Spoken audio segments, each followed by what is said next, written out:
Nintendo Switch 2 just came out, and there are loads of people buying the console and its accessories. This person bought the Nintendo Switch 2 and loads of accessories and games. Jeez, that's like nearly $1,000 investment. I remember when I bought the Nintendo Switch and how awesome that console is, until I barely use it and I gave it to my sister, where she used it to play Stardew Valley. My biggest complaint for the Nintendo Switch is the Joy-Cons. It's not because they're drifting, it's because they're generally built like movie prop glass. They're so fragile. I went through like 4 pairs of them. All of them are broken, and they cost so freaking expensive. Forget Nintendo not fixing their drift issues, they don't even bother fixing the whole Joy-Cons. I'm definitely not getting a Switch 2. Some of their games aren't tempting enough for me to buy. Mario Kart World is not really worth that $80 price tag. I already played Breath of the Wild and Tears of the Kingdom on emulators. Street Fighter 6, Cyberpunk 2077, and Hogwarts Legacy are all on Steam, and you can play them on a Steam Deck or any of its clones. But hey, if you're buying them, I hope you have fun with them. It's your money at the end of the day.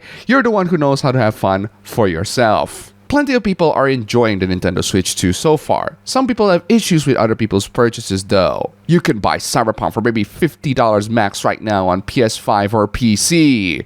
True. But some people are not looking to play the game on a PS5 or PC, even if it's a portable PC like a Steam Deck or its clones. They're looking for a Nintendo handheld console. Nintendo is getting away like bandits with this. Yeah, and they will continue to get away with it so long as they make products that are good enough for consumers. Is the Switch 2 perfect?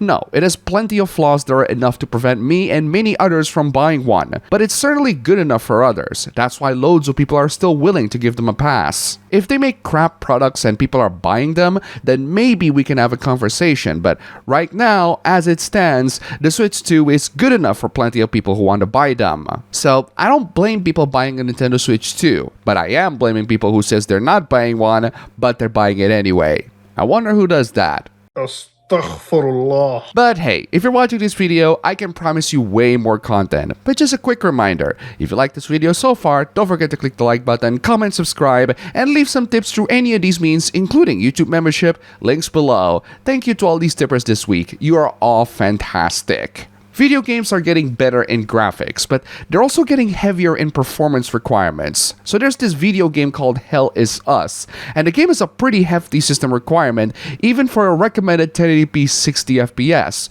which requires a 2080 Ti and an RX 6750 XT, and that's with upscaling. Granted, we are at the 5000 series and the 9000 series GPUs, so these GPUs look ancient by comparison, but these are still hefty requirements, especially the VRAMs for 1080p. Why are PC peasants crying about this? Because the recommended specs are way beyond what is reasonable for a PS5 to run, let alone a PC. I thought you all had a 4090s or better. I have no idea who said it to you or what gives you that idea. Saying that every PC gamer has a 4090 is like saying every PlayStation gamer has a Pro with a disc reader and a 4K OLED HDR TV with Xbox Series X. Don't be broke. Oh, well, that sounds like a great advice. Don't be broke. I never thought of that. Maybe you can help overcome our broke status by giving us some of your wealth. Go buy the parts and become the PC master race you purport to be. Yeah, your definition of PCMR is clearly warped by some elitists. If you think that PCMR is all about the raw gaming performance, you're watching way too many benchmark videos. A lot of console peasants just oozes nonsense. This is why you wait for years for widescreen support? Well, not just for widescreen support. We can also have better frame rates, customizations, mods, all the good stuff. Also, playing games on ultra-wide resolutions is a surprisingly illuminating experience, but I guess that's not something console peasants can realize with their 16:9 TVs. I own a PC much like everyone else on the planet Earth, and have thousands more hours game on one than any of your PC accounts could dream of, but thanks. Okay. Good for you. What's with the sudden bragging? We weren't asking for your PC gaming cred, and you just suddenly blurted it out of nowhere. I'm just sitting here laughing how triggered you are. We're the ones that got triggered? All we did was just explaining to you the PC features, and you wrote a whole paragraph about how you own a PC and how you played thousands of hours on games, more than all these PC accounts could dream of. That bragging came completely out of nowhere. Who's the one being triggered here? I'll answer questions, but in no way am I sending you pictures of anything of mine because I know what loser incels do with that. What do you think these loser incels will do with pictures of your PC? You think they're gonna dox you for it? The fact that you're so resistant on showing a picture of your PC is quite suspicious on your part. It's in storage because I don't need it and I don't want it right now. We'll most likely sell it and just main PlayStation because PC was great for me in my 20s, but my life is now different. I don't need extra frames to feel good about myself. There's just so much BS that reeks out of this paragraph, but even if it's true, the fact that you think that having extra frames in games is to make you feel better is already a glaring sign that you're not a PC gamer. Here's another console peasant excuse of not going to PC gaming. Consoles will forever be better than PC for this reason. No tinkering! Yeah, you're not required to tinker your PC hardware if you just buy pre-built PCs or gaming laptops. I actually prefer laptops myself because I travel and I want to have a laptop that is both capable of gaming and work. Thankfully, tinkering gaming laptops aren't that hard. Despite the limitations, you can still upgrade the RAM and the SSD, and those can definitely give better performance or storage depending on your needs. The one that does definitely need tinkering is Windows 11, but I already discussed that heap of operating spyware in another video. Alternatively, you could install Linux, but Linux is definitely not for everyone, and SteamOS at the time of writing is not perfect yet. This person cited a Reddit question asking how many of us destroyed our PC tinkering? Rarely.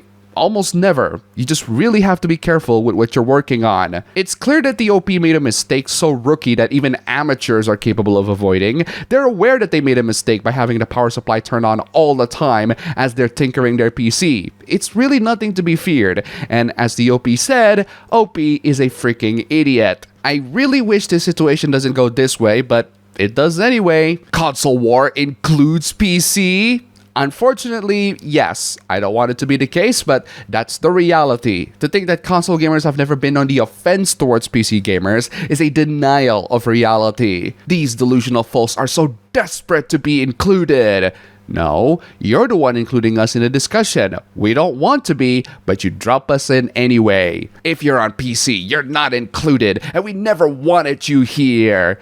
Yeah, right. Your last tweet literally dunked on PC gamers. You're not dunking on Xbox fanboys because, well, they barely exist anymore, but you do dunk on PC gamers because they're the only legitimate opponent you have in this dumb console war. And with the release of the Switch 2, Nintendo fanboys are definitely joining the fight soon enough. Go have Intel versus AMD versus Nvidia or whatever silly rivalry you wish. We won't bother you. Yeah, that's a blatant lie if I've ever seen one. You are gonna try to bother us, but don't worry, we know how to reply. The console fanboys always have that one game in their sleeve that they will use on any argument in favor of them. Loads of people are hyped with Grand Theft Auto 6, and I can see why. It's one of the most anticipated games of all time, from a series that has been dormant for more than a decade in terms of installments. I'm personally just not that particularly hyped with it. GTA is still the vanilla-flavored sandbox game, which is fine if you're into that. I also prefer pure vanilla ice cream myself. But if you're just talking about sandbox games,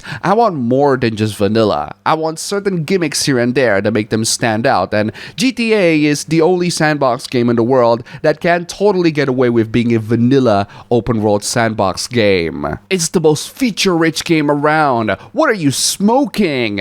Feature-rich? Are you sure about that? Okay, why are you listing a freaking glossary of features? Let's see here. Hunting and fishing? You can do that in the Far Cry games. Tennis, mini golf, real golf, basketball, pool, but no bowling? You list all these features and no bowling. Roman would be very disappointed. Renovating buildings? Is that something that people want to do in GTA? Just play Fallout 4 for that. Skydiving is quite literally a cheat in the previous game. In-depth player/NPC interactions is nonsense. Realistic stealth mechanics, I'll have to see that for myself. Tram systems is nothing new. Store close at night?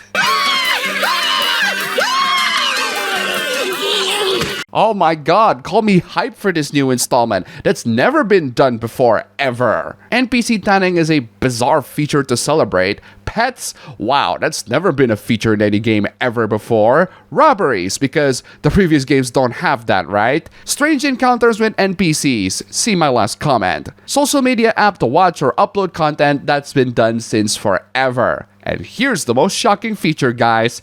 you can go shopping.